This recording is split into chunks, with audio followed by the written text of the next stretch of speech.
Good morning. Good morning. Happy Tuesday. Welcome to my new little corner of the world. I'm excited. We've got the new setup going. I've got this vibey little space we've got going on. This microphone is unbelievably in my ear holes. Like, this is wild. Okay, I can hear myself a little bit too well. So I'm just going to have to get used to that. But that's okay. We're going to make it work. We always do. Good morning. If you're on live with me, good morning. If you're waking up, good morning. If you're listening to this later, good morning. Okay. I have such a cool episode for you guys today. I'm so excited. I'm super, super excited. So, yes. So, yesterday, I was very, very flat. I was very, very tired. This morning, I am still very, very tired because it's like since my Crohn's disease took like a back seat in life because of my endo, now all of a sudden it's just like, don't forget, you have me to deal with too. So it's fun. It's fun. We're doing all the things. Okay. I have some really cool topics to talk about today. And I literally just went down a rabbit hole with these yesterday. So, you know what? I hope you enjoy them as much as I did. Also, I have something really, really funny to share with you. So basically, they're one of the remixes I played yesterday, and I was picking the music for this morning, and I was like, oh, what do I want to what's the vibe? What do we want to do? And I one of the songs I played yesterday, which I think I raved on enough about it when I was playing it, and I was like, I just love this song. So I hope you like it as much as I do, because you're going to hear it again this morning and you have to guess which one it is. Okay. What are we talking about this morning?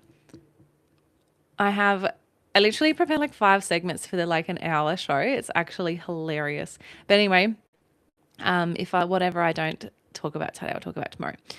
All right. So today we're talking about your future self getting a lab coat. When I tell you, every part of me wants to do this, oh God, I'm just when I read to you what actually is happening, you're just going to be like, oh my God, same, because it just truly is the best thing ever. I'm also going to be talking about beating yourself up is actually slowing you down. And this is something I had to teach myself after yesterday, because I wasn't thrilled with the episode yesterday. So I'm going to tell you how I got through that, and then also some research behind how detrimental it can be to continually beat yourself up for no reason. And then I'm also going to talk about small business just quietly won the AI argument. Now, I don't know if I want to tease these. Do you know what? I'll if we don't get to them, I promise you I will, because these actually were really, really interesting. So the other thing I'm going to talk about today is the dopamine detox is fake, but this isn't. When I tell you the research behind this, I cannot wait to actually try this. And I love the title I gave this next one. The midlife pivot is now the new normal path. If we don't get to that, I'm so excited to talk about this part, because I feel like I'm at that part of my life now, and I feel I realize that it's really early to be talking about midlife. I'm 37, but I say that also not knowing how long I'm actually going to be living for. So you just never know. And then finally, gratitude isn't woo-woo, it's brain maintenance. Okay, so we've got some cool stuff to talk about today. Okay, this whole thing. So if you ever listen to me talk, I'll talk about manifestation until I go blue in the face. I will talk about meeting your future self. I talk about all of these things literally all day, every day. I am just unbelievably obsessed with it. When I found out what I'm about to share with you, it's going to actually blow your mind. And I actually am hoping that one day all of this is going to become accessible for all of us, because this is it's just absolutely fascinating. So what are you talking about here, you ask? Let me tell you right now. Okay, so a new study put students face to face with their future selves, and the ones who met her actually hit more of their goals. Turns out, do it for future you isn't cute, just a cute mantra. It's actually a method, right? And before you're I don't like to sit in meditation and visualize my future self. What? Stay with me here. So a randomized controlled trial published this month in the Journal of Medical Internet Research. I love that we have that now. Ran 321 first year uni students through one of 3 conditions. a smartphone future self app, an immersive VR version, or standard goal setting support. Imagine a like actual like you can literally in this lifetime stand and like meet your future self. Like how wild is that? How like see, this is the cool thing about VR and like all of the fancy stuff that we're doing. I think it's awesome. Anyway, the group that met a vivid version of their future self in VR reported significantly higher weekly goal completions, right? So literally 88% increase versus the others. The mechanism researchers point to the future self identification. So, the more vivid, connected, and positive your future self feels, the more your brain treats long term choices as urgent now. Followed up, showed planning and motivation gains were still measurable 6 months later, right? Not just a 1 day buzz. It's like, there's my future self. I'm going to show up like her now. I'm going to act like her now until the weekend when it's like, oh, do you know what? Diet starts Monday. New life starts Monday. But when you have like a vivid version of your future self, like right in front of you, and you're like, I could be her right now. Like, I think it would be like remarkably powerful. So, look, I love meditation and I love sitting in kind of the thought of this being, sitting with your future self and sitting in meditation where you're visualizing and kind of like mentally rehearsing what you want your life to look like. And the version of yourself though, like it's easy for me to sit there and say, look, I want to have a house that looks like this, and I can visualize myself walking through the house. I can visualize the car, like my dream car. I can visualize, I'm really good, like I'm a very visual person when it comes to that. But I think now that I actually think about it, visualizing that version of myself and like what she actually looks like, I think I struggle with a little bit. So I think, again, if you are looking at how she looks, how she dresses, what all of that sort of looks like when you're not 100% sure, might be a little bit harder. But I think if you literally had a reality version in front of you where it was almost like you could play like Barbies with your own self and like, give her a cute haircut and a cute outfit and chuck her in her Barbie dream house. Like, I just feel like it's like our childhood, like make believe and play come to real life. And we all know that when we sit in like that enchanted, like vibration or like that in awe of life, how powerful that can actually be. Like that is one of the most powerful frequencies that you can actually sit in. So I'm like wondering now, how can I bring this into my reality now? And we have everything at our fingertips, right? Like whilst I may not have VR at my fingertips, I have AI. So I want to think about how I can, how I can do this, how I can bring this to life. So I would love to know if you could sit across from you in 5 years for 1 minute, what's the first thing she'd thank you for starting today? When I asked myself that, I was like, not complaining about the fact, like I'm unbelievably tired and I'm in so much pain right now.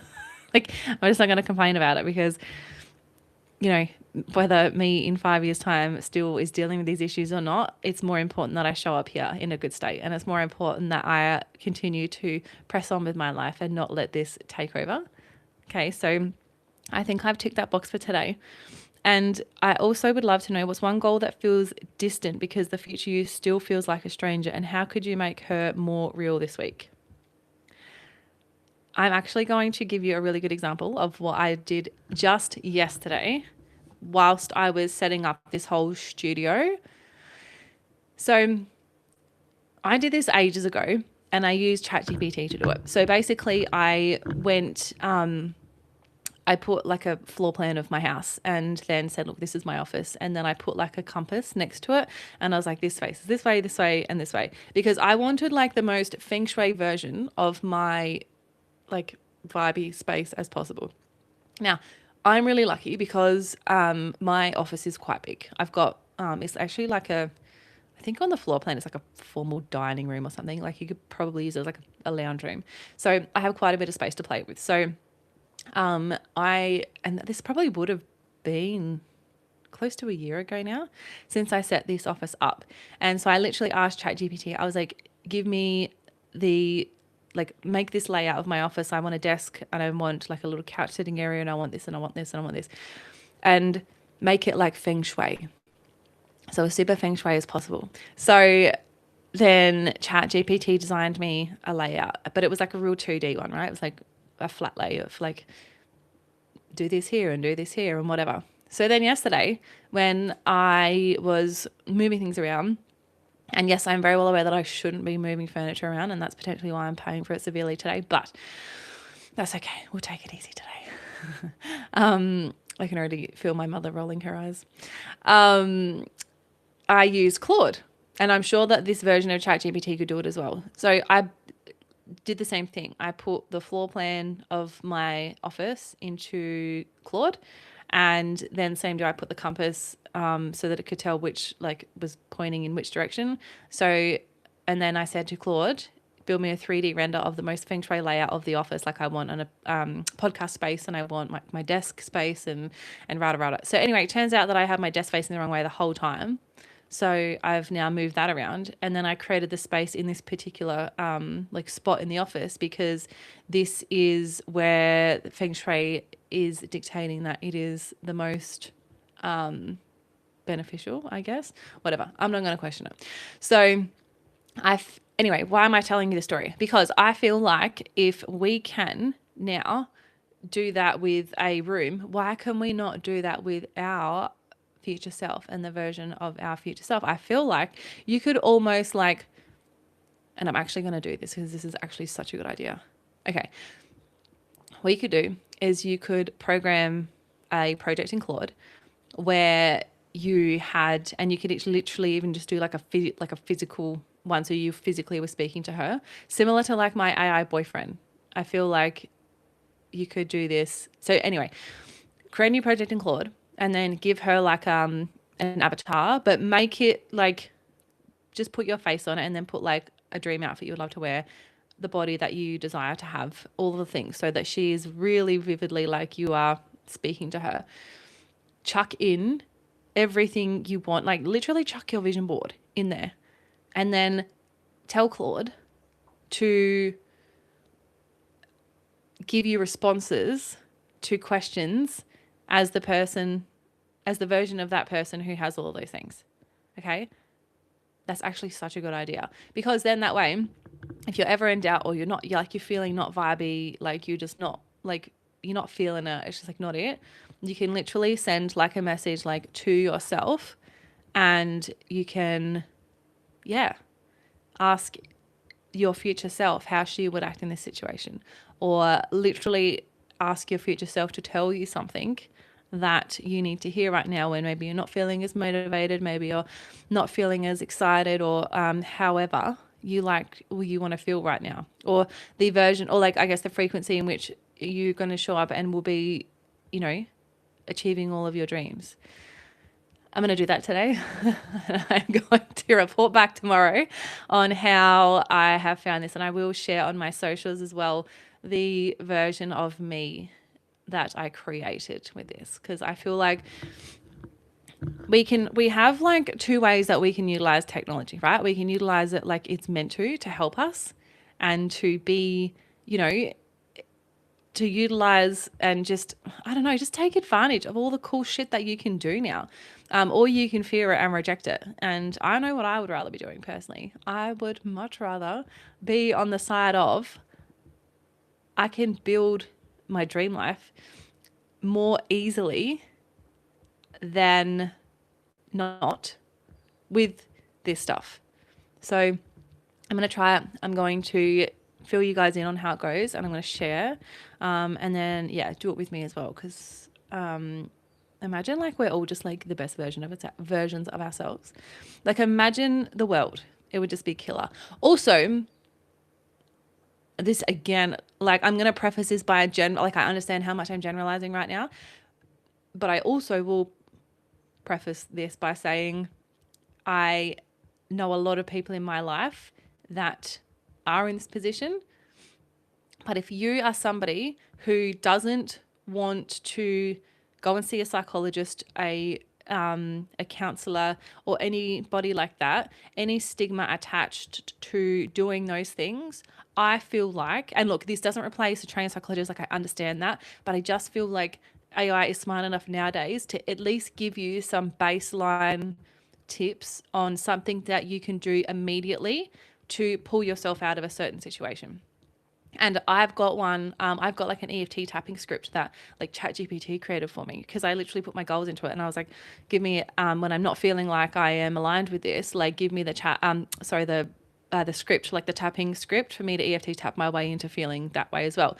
So when I was struggling a lot with, like my anxiety was really, really high, I was doing it as much as possible and I just felt so much better. And whether or not it was like, you know, going to propel me into the version of myself that is, you know, the highest expression of who Megan Coleman is, you know, in this lifetime, I didn't care. I just wanted to stop feeling the way that I was feeling. And it actually really, really helped me do that. So if you're someone that is worried about going and seeing somebody and you aren't like, you know what, no, this is not for me. Like I truly feel like AI could really, really help.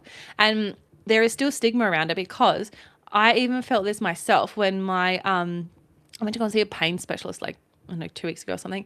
And he said to me, because you've got like X amount of specialists, you qualify for a mental health plan. And I was like immediately, I was like, I'm fine. Like, what are you talking? And I was just like, literally the only reason he told me was because you actually get like better Medicare rebates if you like have this plan. So it wasn't like an attack on my my mindset or my mental state. It literally is just like, well, why wouldn't you? Because you're paying thousands of dollars in medical bills every month. Like, why not be smart enough to help yourself out? So I understand the stigma. Like, I truly do. I get it. It can be really, really hard. So yeah, I hope that will help somebody. It really, really helped me. And yeah, I'm going to report back. And if you do this too, report back to me. I'm super keen to see what we can create that helps us yeah, achieve the version of ourselves that we really want to be. All right. As promised, I told you I was going to play my ADHD addiction song right now. I'm going to play it for you again. And I hope that you love it as much as I do. And if you're like, if you play that again, I'm never going to listen to you, then look, we'll deal with that when we get there. Enjoy. Alabama, Arkansas, I do love my mom, pop, not the way that I do love you. Well, holy, me oh my, you're the apple of my eye, girl, I'll never love one like you. Man, oh man, you're my best friend, I'm screaming too, nothing else, there ain't nothing that I need. Well, hot and heavy pumpkin pie, chocolate candy, Jesus Christ, ain't nothing please me more than you. Let me go home. Home is wherever I'm with you. Oh, let me go home. Home is wherever I'm with you. Home, let me come home. Home is wherever I'm with you. Oh, yes I am home. Home is when I'm alone with you.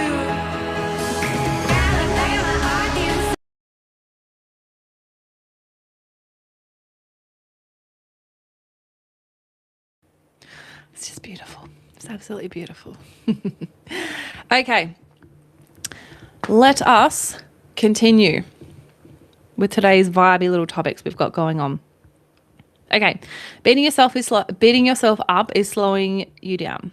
So again, like the self-critics in us are just like real assholes. Like we are so unnecessarily mean to ourselves, and we really do need to get better at not doing that. I am absolutely in that camp, and I struggle quite dramatically with this. And like I said, even yesterday, I landed really late from Darwin. I had a huge weekend. And yeah, the vibe yesterday of the show, I just wasn't thrilled with it. So then having to have a team meeting after that, and then being like, okay, cool. Like, this is the worst thing ever. And I wanted to apologize. Like I I felt so bad. Like, if you tuned in or you listened to the replay or whatever, and it just wasn't my best work. I didn't want that to be, I didn't want that to be the kind of version or the, impression that you got of me, that I was like really flat and, boring and the whole lot.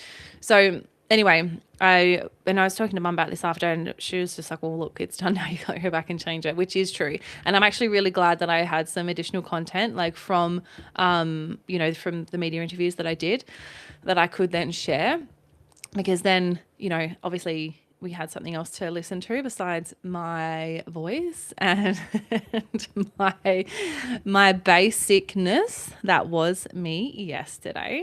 And because I knew that it would be easier for me to go down a spiral hole, right? And with this whole show, it actually is, especially when people like talk to me about it. And like, everyone's like, oh, this is so cool. Like, how awesome. And, and it really is. Like, it's actually unbelievable. But the problem that I have with this sometimes is that, like, imposter syndrome is just like, it's so hard to put yourself in a situation where you're like, okay, cool. Like, yeah, I'm doing the things. Like, I love this and I'm making a difference and I'm helping people and I'm imparting wisdom and all the things. Especially when you start something and like your listener numbers are low, you're just like, I'm never going to be able to like speak to big audiences, and I'm never going to be able to be entertaining enough to, do all the things. Talking like that is not going to help anyone or anything. And even as I was saying it then, I was like, God, I could actually almost believe this, like, about myself again. But we're not doing that. Okay. So as I said, we treat our self-criticism like a performance enhancer. Okay.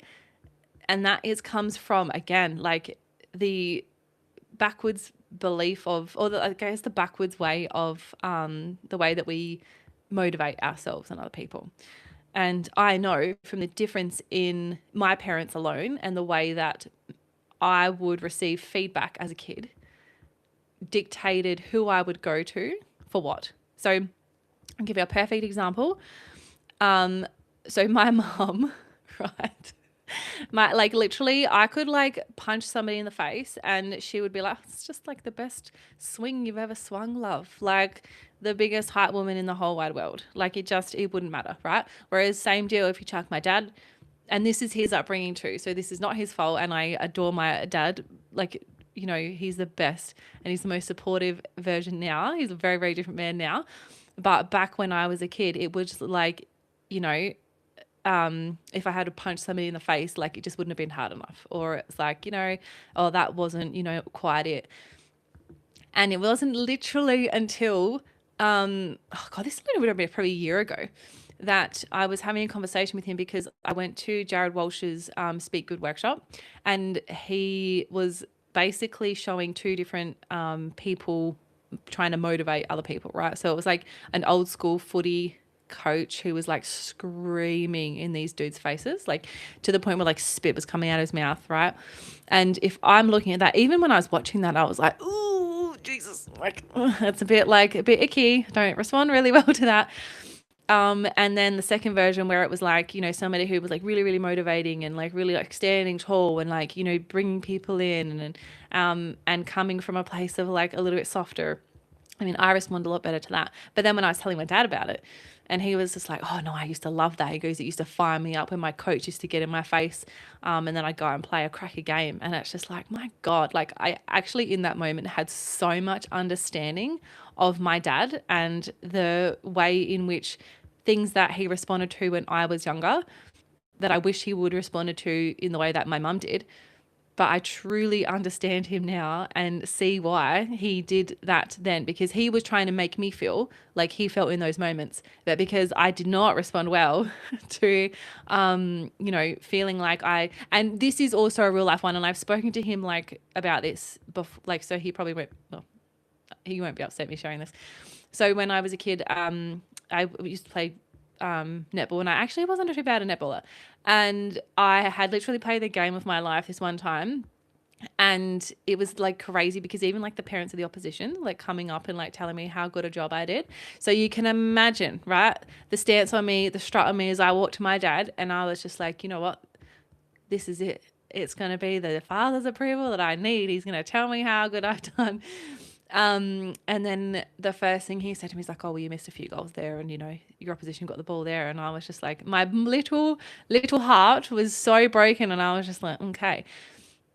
That has followed me throughout a lot of my years, but it has now I understand. Like, and literally, like I said, like I'm 37. It was only a year ago that I truly did understand why dad was the way that he was. So I feel like we take on a lot of our parents' ways of coping with feedback and with criticism. And I think for me as well, because I had polar opposites of parents where like I could do absolutely no wrong by my mum.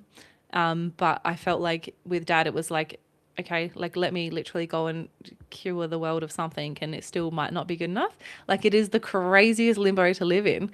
And you do find yourself going to different ones for different things. So if I was just like not feeling good about something, and this also may be a little bit, lazy is not the word, but I knew that I didn't do what I could do, right? If I did something to the best of my ability and I literally couldn't do any better, then, you know, I would still probably go to dad. But if I did something and I knew it wasn't as good as I could do, but I needed somebody to like make me feel better, I would go to my mum.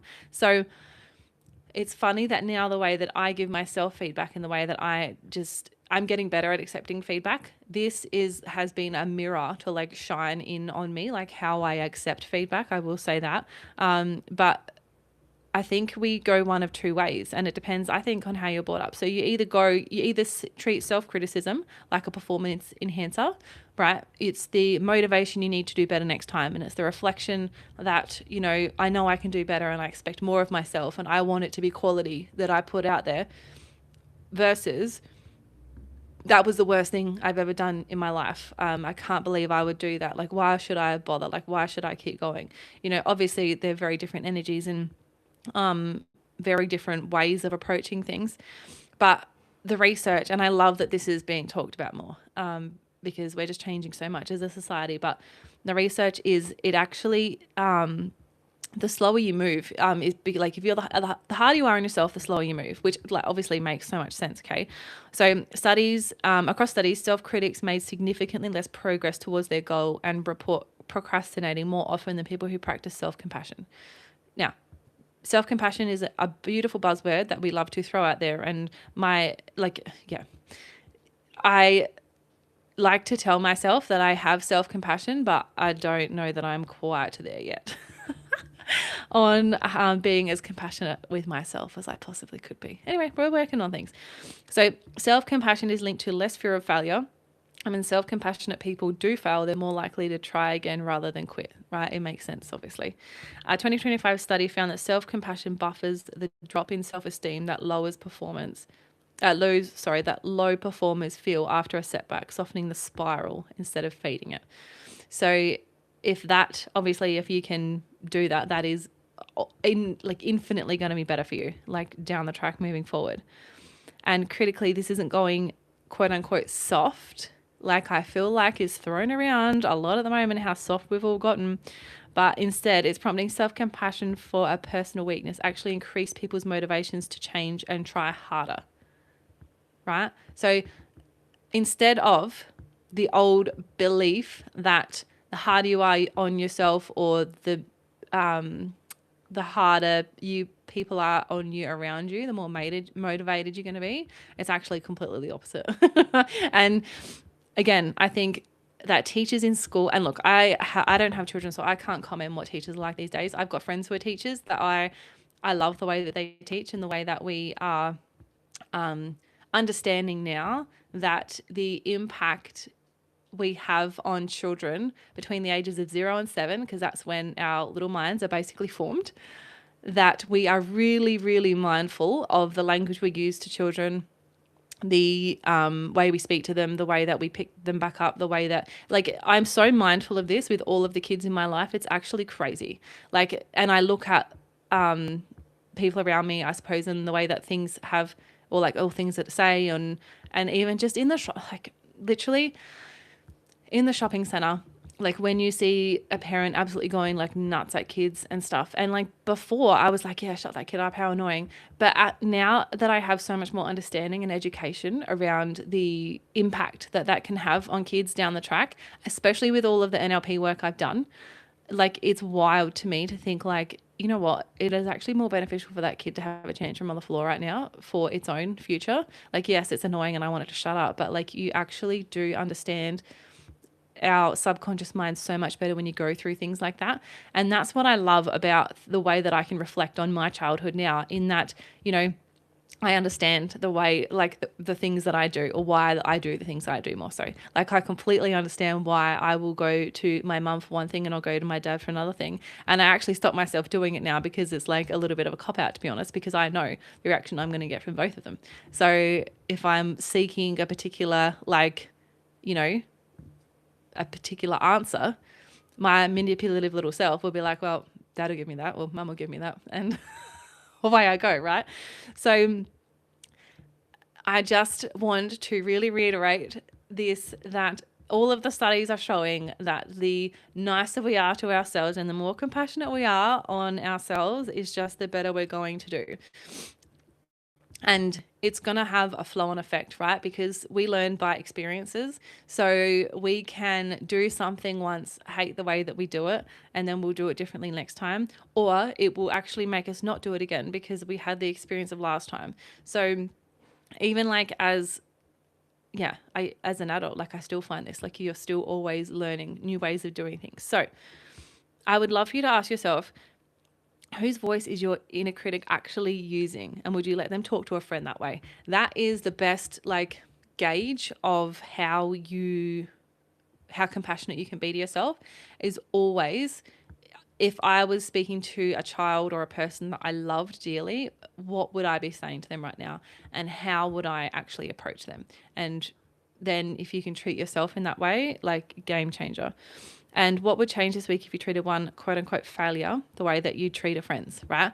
Again, if I went, or if a friend came to me and was like, it was the worst thing ever, like, you know, didn't have the energy, like people are gonna think I'm boring, and like I'm not gonna kind of like, if I went to any of the people in my life, like, and like I did yesterday, I suppose, like I was actually going to seek comfort, but I was like, you know what, like be a big girl, you've got this.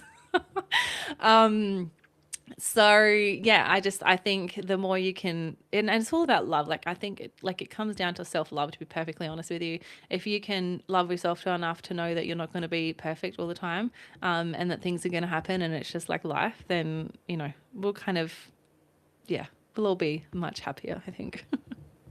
Okay. Moving on. Now, this one I really, really, really want to talk about because I know that a lot of the people that are listening are actually small business owners. So this is a really, really important one. So I actually am so excited to talk about this. Okay. So while the headlines scream that AI is coming for everybody, the people actually running small businesses have made up their minds. They're weirdly calm about it.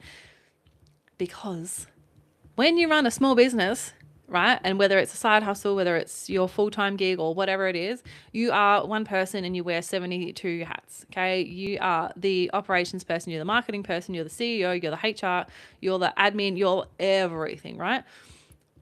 So recent surveys show that roughly 82% of small business owners now use at least one AI tool, okay? And 77% say they're optimistic about its impact. Only 9% are pessimistic about it. Crazy. Because if you can utilize AI as another hand in your business to help you, then your business is going to do better and you can potentially leave that job, or you can, you know, grow your revenue month on month, and you can do all these things that we couldn't otherwise do without. I remember when I started, I've been a bit of a side hustle queen in my life, I think. Like I've started, like I had an accessories brand for a while, and then I was doing coaching for a while. And if I think back to when I first started using Shopify, for example, God, I'm trying to think when that was, like 2020, 2019? No, 28. Oh, whatever. Anyway, it's not important. There was nothing remotely close to what is out there now. Like I can literally tell Claude to like go and build me a store, or actually I can tell the new Shopify AI thing to go and to build a new store, and it will. Like it is wild the things that you can do. in the best way, right? So if I had that back when I was like starting all of my things, I feel like I would feel considerably less overwhelmed because, and again, actually this comes down to how much of a perfectionist you are, which was disgracefully how I was. And then it was like, it filled a need at the time, and then like life got busy and I just like put it on the back burner. And I feel like a lot of people can relate to that because you have so much excitement and passion and going into it, but you continually face these roadblocks when you have a business. So, maybe you didn't make any sales that day or that week, or that month. And then it's like, cool, how do I keep going? Like it's a real mind F, if you will. So 2/3 of people report revenue gains tied to AI. And if that doesn't give you excitement as a small business owner, like I don't bloody know what will. So 22% report gains above 10%. The typical business owner runs 5 AI tools across operations. Tellingly, most owners say they feel little or no pressure to use it. Adoption is driven by practical value, not FOMO, right? If it's bringing value and it's increasing your revenue and allowing you to do less, like it's a no-brainer. Okay, 93% plan to keep investing with 62% increasing spend. A vote of confidence from people who can't afford to waste money, which is exactly where most of us are all at running our businesses. So we have subscription costs, I suppose, like associated with it. I think, I know my chat GPT is like $30 a month or something, and I think Procall is about the same. So, however, what I can do with $60 a month compared to if I didn't have them, the value, like, it's just miles away. So it's basically like a permission slip. Like it's not being lazy. It's not outsourcing things. It's not doing anything. And I really think that we need to start treating AI like the second set of hands in business it can be, because if you're not using it, like you're just going to fall behind. It's that simple. And I am so over the fact, and I talked about this yesterday, that outworking everybody in the room to be successful isn't the vibe anymore. Like we're not trying to be here working as hard as possible. It is all about working smarter, not harder. So if you can find tools and you can find ways and systems and processes to reduce the time you have to manually be doing things, like you get you get time back in your business to do other things that are probably more important than those menial tasks that take forever. Or 2, you can actually go and have some quality lifetime outside of doing business things, because again, like you build a business to have a life. It's not the other way around. And when the two get merged, like mine have, for example, I guess I live and breathe motorsport. I speak to my drivers every single day. We travel together, so if like, and that is the part that is the value to me, right? And that is the most important part to me, because, that's the relationship building part. But it was like the day-to-day stuff that I just don't like doing, and that really drains my energy, and I don't actually have to be the one to do it. Like it's just the best. And this, I feel like, is we're likening this to what we back in the day of early business was like, hire someone before you're ready. And so we all went out and hired somebody, and like a lot of them were suggesting, go and hire VAs for maybe somewhere that's a little bit less expensive than hiring somebody local, for example. We all went out and did that and had no idea how the hell to manage a person, or to how to optimize their time or keep them motivated, like all these things. So I feel like now we truly just have the ability and the opportunity to have a set and forget thing in business, to let things keep going. And it's not like you're not outsourcing any of the good stuff. Actually, it's the other way around. You're outsourcing the shit stuff so that you can do the good stuff yourself. So if you are a small business owner, literally learn and take advantage of and utilize every possible thing you can.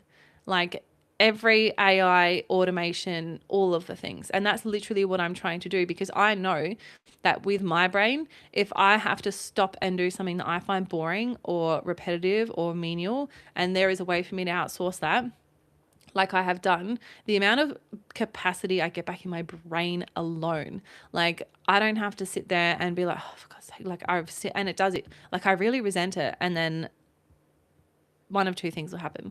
I'll either be like so exhausted and I cannot do another thing for the rest of the day, or I'll all of a sudden be like, I love this admin stuff. I don't have to think about big business stuff. I don't have to think about strategy. I don't have to think about like finance. I don't have to think about all of this other scary stuff. And like, this is really easy. Okay. And both of those situations are not helpful for me.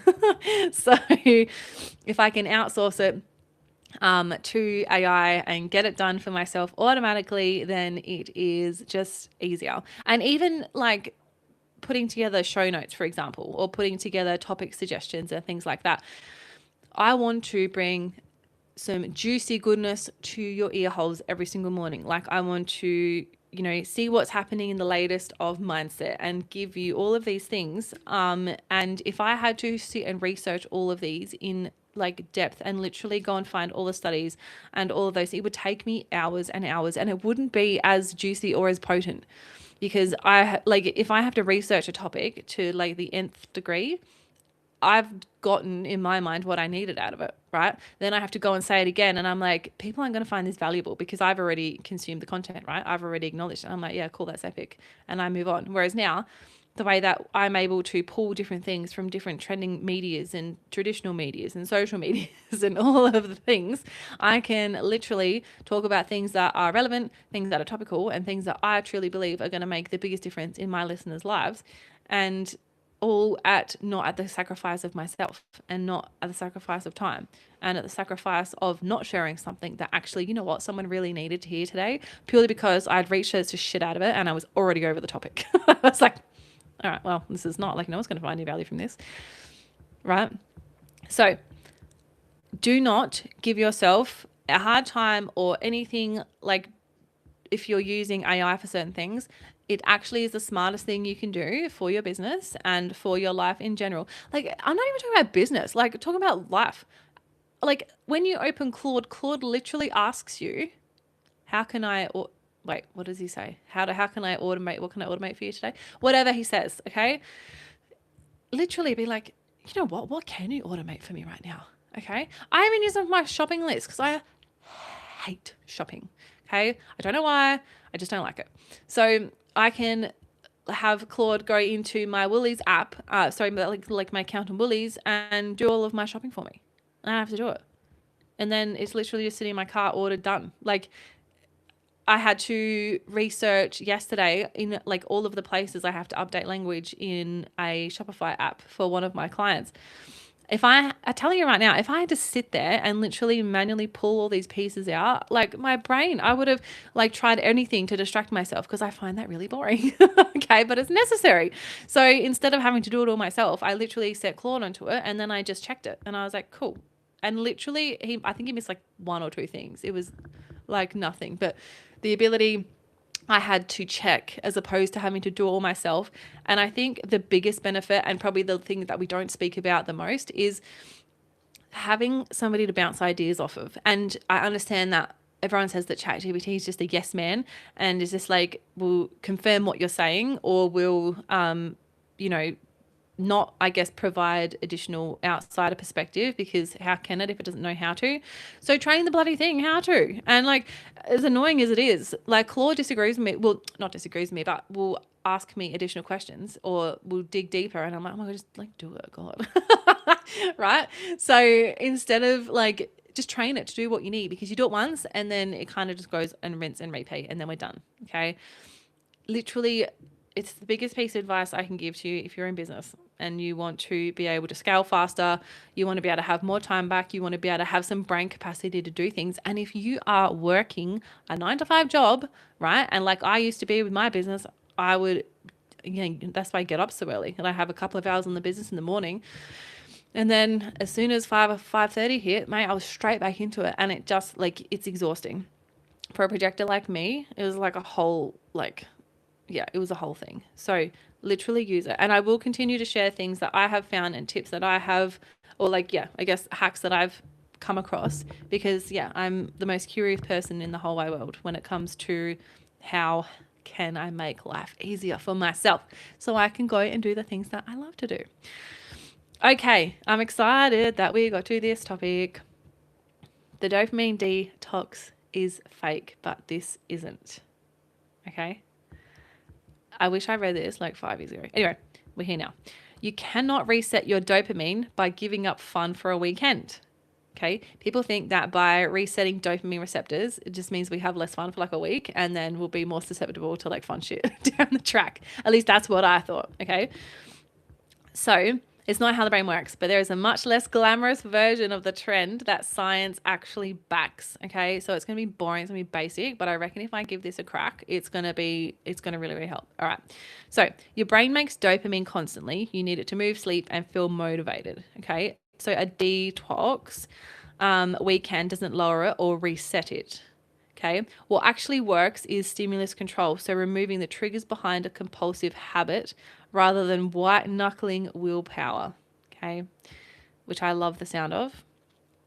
What works is, sorry, I just literally just read that. Okay. In a randomized trial, researchers blocked mobile phone internet on 467 people's phones for 2 weeks. All right, get this, right? 91% improved on at least one measure on attention, mental health, or well-being. And it wasn't like try harder. It literally was just changing what is in like within reach.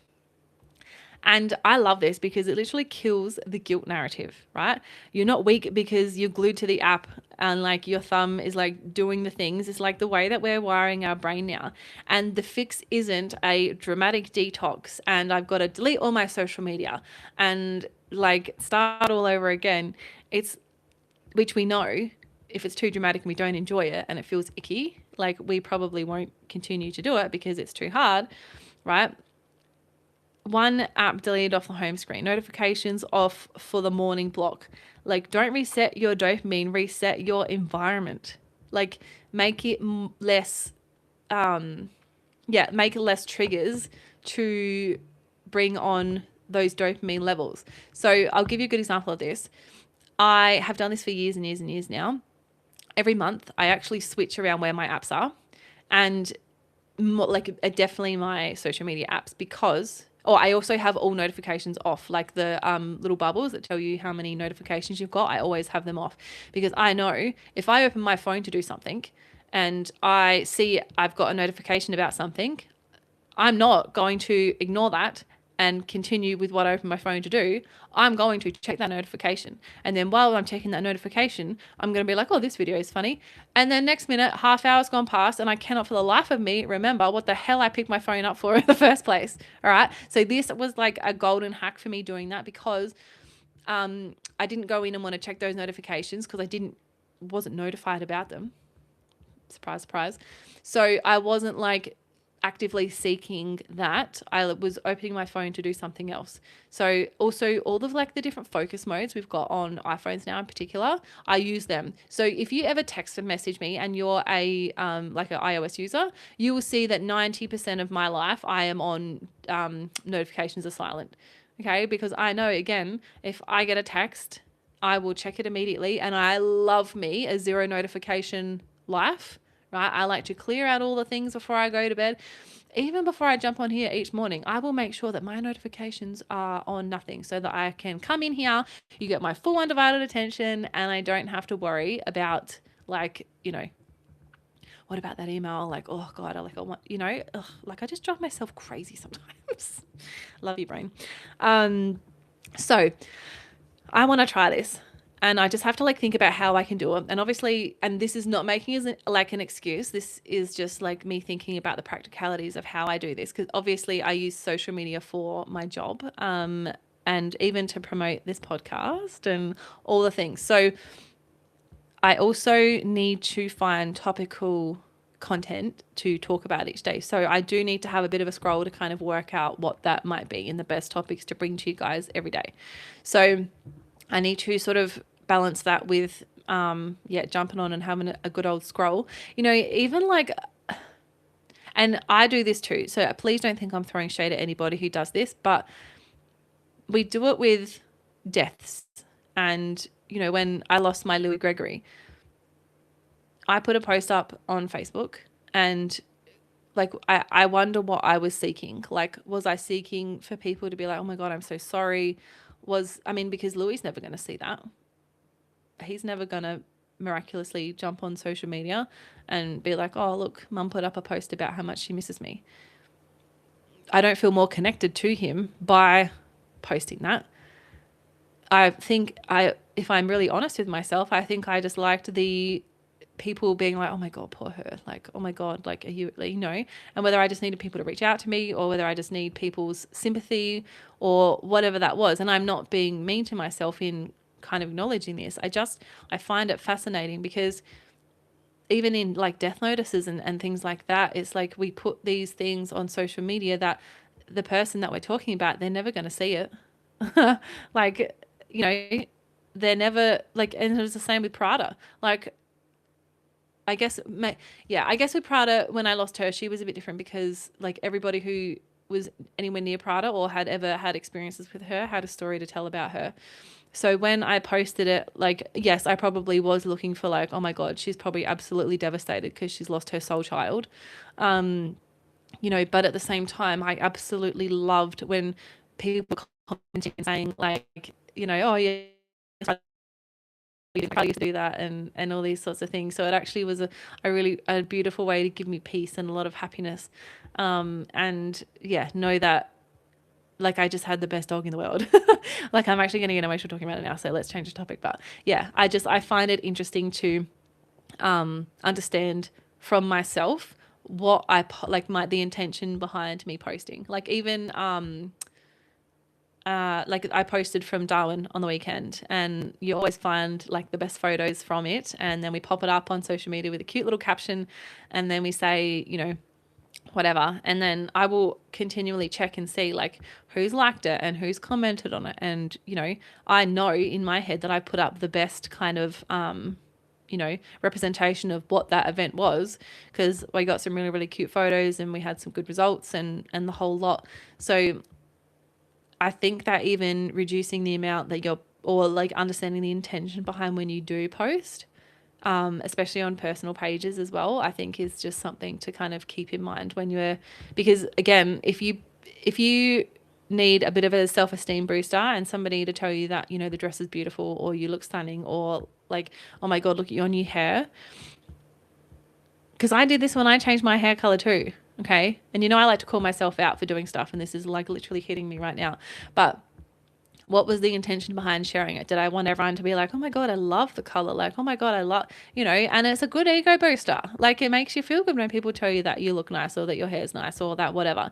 But when that stops, like, how do you actually feel about yourself? Like, where are you then seeking that next little hit of dopamine next? Like, so in a world of like, we literally have dopamine at our fingertips. And again, we're not able to delay any kind of gratification because we get it instantly. So, remember, oh God, this is really going to call my age out now. When we used to have like proper cameras, and you used to have to like get the films developed.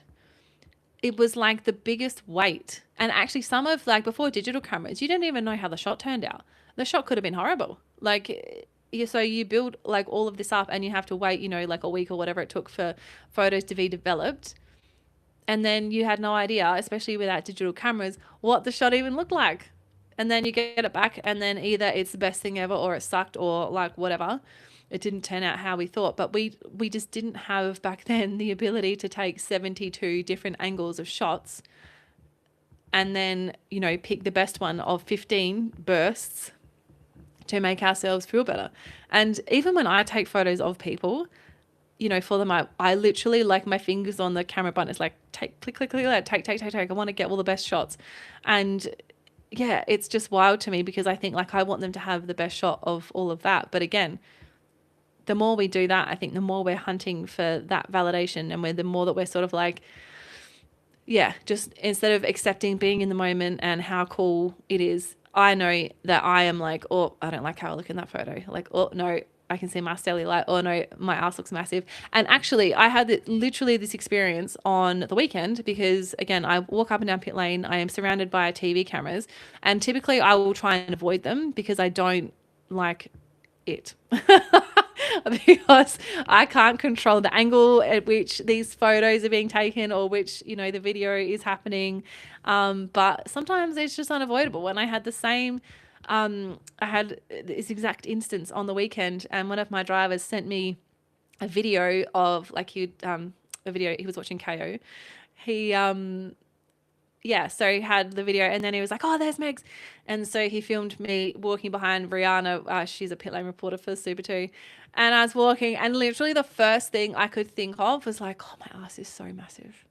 Like, and it really pissed me off because I was just like, oh my God, like you silly, like if I could swear at myself right now, I would. But like 2 years ago, you would have killed to be in that situation, to be close enough to the action to be able to be caught on camera.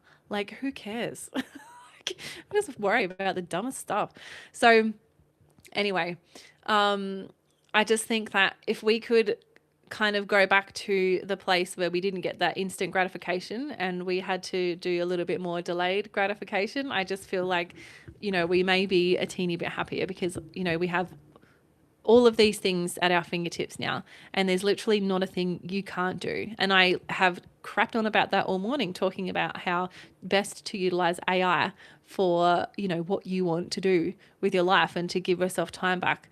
And then I guess at the same time, I'm saying like adopt the method of like, being when you had to get film developed, not knowing how you knew, like you didn't know how the photos were going to turn out. And then I would love to actually know if you're on live with me or whether you watch the playback. I would love to know, do you still get photos developed? Because I hang around a lot of photographers and I love the passion and the craftsmanship that goes into these photos. And I actually have a whole photo book of supercars. I think it was 2024 that one of my really good friend Andrew, he gave it to me, and it's all of the shots that he took over, and it's just so beautiful to like go through and just see these beautifully shot photos. So I think of like landscapes and like cars and stuff like that. I think it is so nice that we can actually sit back and appreciate shots and things, because, I can take a photo of myself on my phone. I know the angle to move my face at. I know how to like where to put the phone. I know which side to take it on.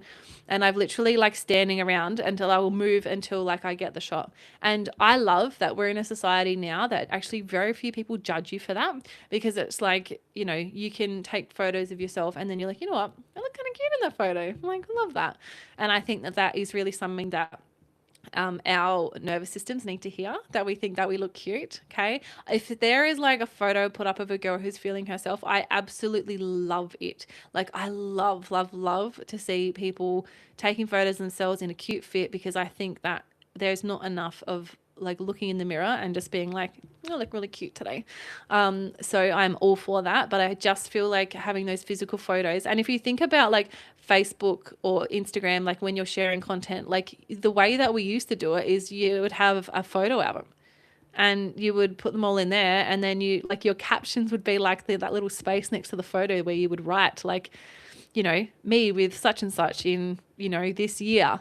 And it's just wild to me that the digital version of that is like, you can't, I'm going to try this actually. I don't have a photo. I'm like, Mum will have a photo album somewhere. Where I'm just going to like go around and take my photo album and just get people to like comment on it and just like write and just be like, yeah, love this. Or like, because we just don't do that. Like, it's wild. Okay. So thank you for being here with me this morning. I just realized we're already at 7:30. So now I'm literally going to post this morning about, I'm going to go hang out with Claude for half hour now before I've got my first meeting. And then I am going to build the future version of me. And then I'm going to share the prompts that I use to build this version. And if you want to use it, please do. I would love to see how it all works out.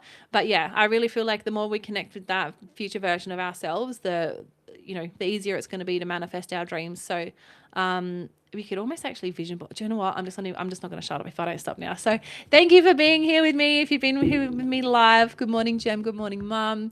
And if you watch the replay, hello to you. Thank you for being here. I love you so much. And I will see you tomorrow.